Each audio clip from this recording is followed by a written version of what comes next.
Hey, what's up guys? Tato Khadebe here. Welcome back to the channel once again. Thank you so much for tuning in to the channel once again this week.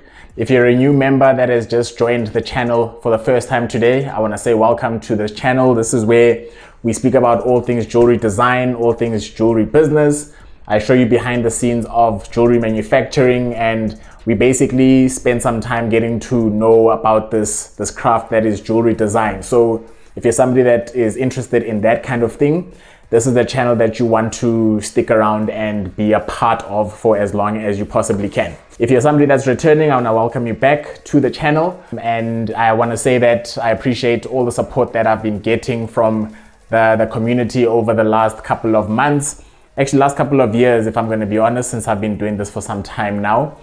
And for today, we've got a brand new video, of course, as we always do every Mondays. And for today's video, I basically want to speak to you guys about the two pieces that have basically shaped my jewelry philosophy and the way that I view jewelry. After having made these pieces, just basically the conceptualization up until the actual pieces were made, these two pieces were pieces that had a very significant role in the way that I view jewelry, and they basically created my jewelry philosophy. And when I speak about a jewelry philosophy, I'm referring to the way that I view jewelry and the way that I think jewelry should be viewed in general by people. And when I made these pieces, I started to appreciate jewelry on a different level. So these are the pieces that I am talking about. I'm talking about this piece and this piece. So now, when you look at these two pieces here, I want you to comment down below. What exactly do you think you are looking at? You know, I'm just gonna show you from the top. This is what they look like. They're very similar. It's just that the design is different. And of course, when they're seated down, this is what they look like when they're seated down. So when you look at those two pieces, what do you think they are? A lot of people, when they first saw these pieces, they didn't have an idea as to exactly what it is that they're looking at, because when I was displaying them, of course, they were seated down like that, and people were able to kind of look at them and say, okay, they look quite detailed, as you can obviously see over there. They are very detailed pieces, and they have a lot of, you know, components that make up the pieces that they are. They're made up of, there's some weaving elements that are there. As you guys know, I'm a big fan of the weaving. There's also some weaving there at the bottom, and they are made up of silver and copper, and they are obviously quite, from a jewelry point of view, they are relatively large for what they are as jewelry pieces. Even though you can't see them right now as jewelry pieces, believe it or not, they actually are jewelry pieces. So as I said, I want you to comment down below what exactly you think these pieces are. Obviously, I'm going to be breaking down as to what they are. But before doing that, let me just tell you a bit about what my jewelry philosophy is. So back in 2015, when I started to think about my thesis and what it is that I wanted to write about, I was always fascinated by the fact that jewelry is something that people are drawn to because of its beauty and because of how it, you know, makes you feel and how it makes you look when you're wearing it. But then I thought to myself, after the way it makes you feel and after the way it makes you look to the public, when you get home and you are now done with whatever it is that you're doing while wearing the jewelry, what actually happens to that jewelry at the end of the day, you know? And most often than not, people would then take that jewelry off and they'd maybe put it into a cupboard and lock it up there. Maybe some people, depending on the value of the pieces, they might put it in a safe and then lock it up there, and it might become a family heirloom that gets passed on from generation to generation. That is fantastic, and I think that is good for you to be able to, especially the second part where you're locking it up and you're leaving it for as a family heirloom for generations to generations. But on a day-to-day basis, if let's say for instance you're done wearing a piece and then now you've put it away, I then thought to myself, there must be a way that we can show respect to this jewelry in a way that even if you are not wearing the jewelry, it also has to be shown respect outside of the realm of it being worn. So that's how I came up with the concept for my honors thesis in 2015, where I said I believe that jewelry should be appreciated for it's 2 modes because I was looking at multimodal jewelry. So it needs to be appreciated in 2 modes. The first mode being the one that we know, where it's personal adornment, where you're wearing it, whether it's earrings or rings or whatever the case might be. That's the first mode that we all appreciate. But then it also needs to be appreciated in its second mode, which is as a visual artifact.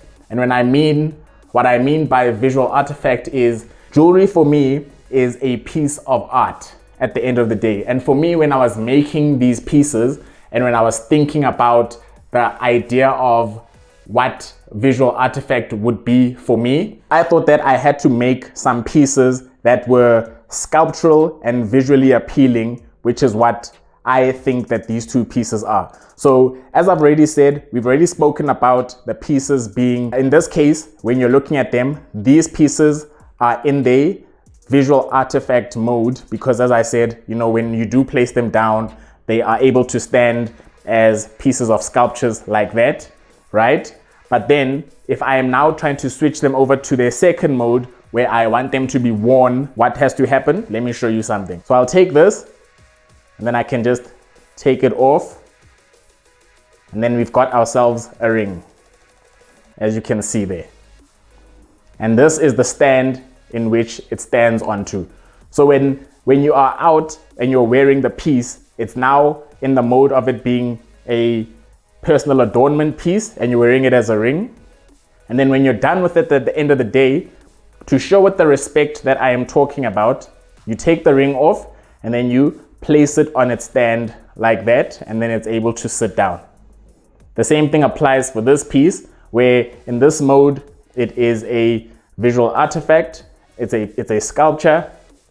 But then if I want to change it over to its second mode, I just take it off from the top there, and we've got ourselves a ring right there. And you can wear it as a ring right there. And obviously its stand is ready for it to be put down at the end of the day. When you're done, you take it off as the ring right there, and then you can put it inside its stand,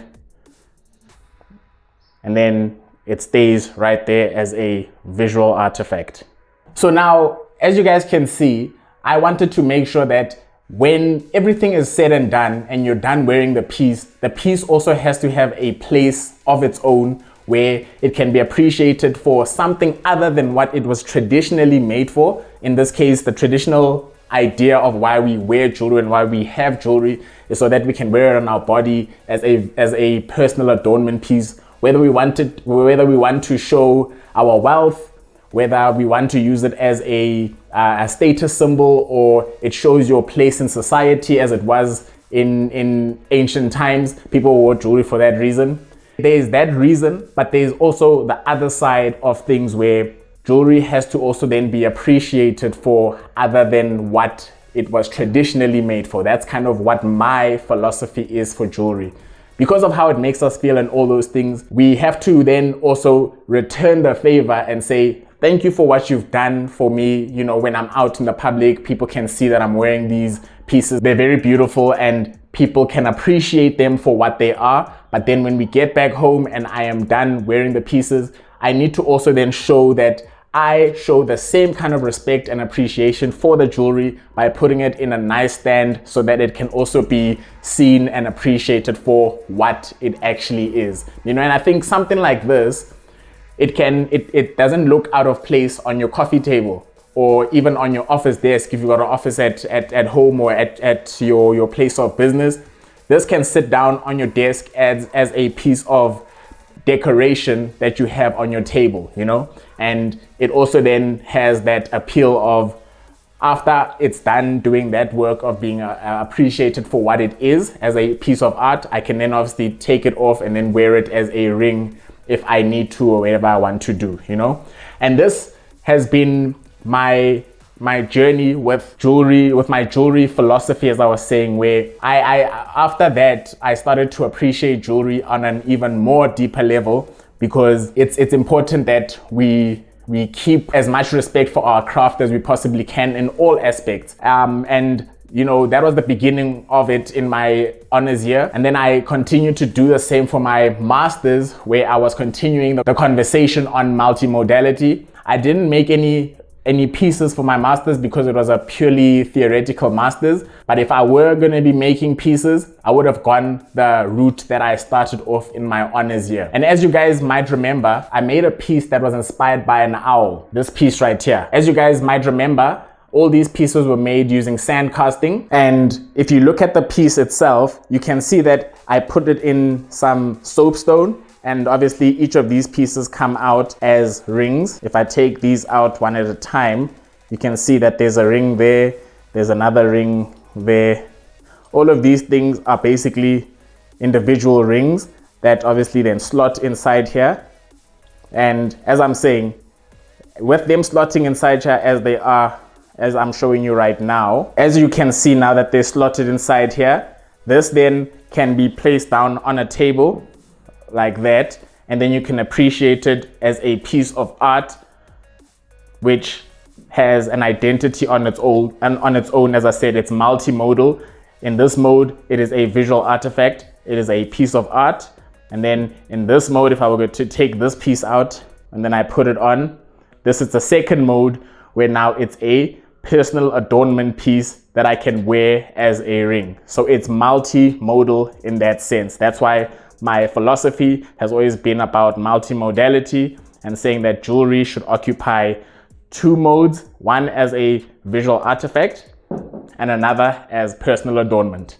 So I just thought that I would share that little story about what my jewelry philosophy is and how I have viewed jewelry on a different way ever since I did my honors degree back in 2015.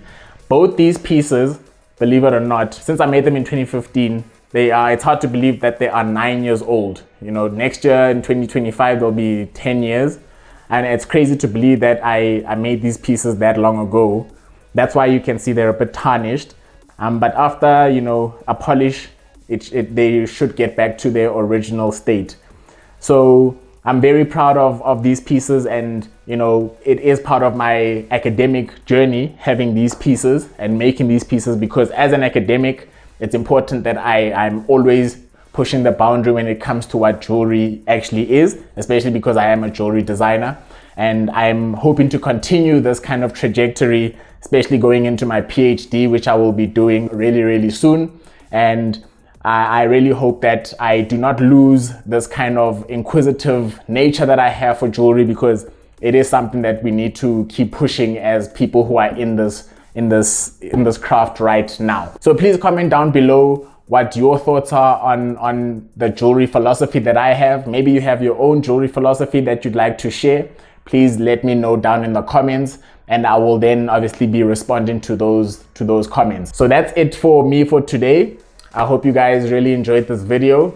If there's anything that you'd like to comment and say, we will be communicating down in the comment section. And of course, as you guys know, I am a jewelry designer and I have my own business. If there's any jewelry piece that you're looking to have made, please don't forget, you can let me know. My email is right here. You can drop me an email, or even if you drop me a comment in the comment section, I will be able to help you out in that way. Thank you so much for tuning into the video for today. Until we do meet again in about a week's time, I hope you guys have a fantastic rest of your week. Peace.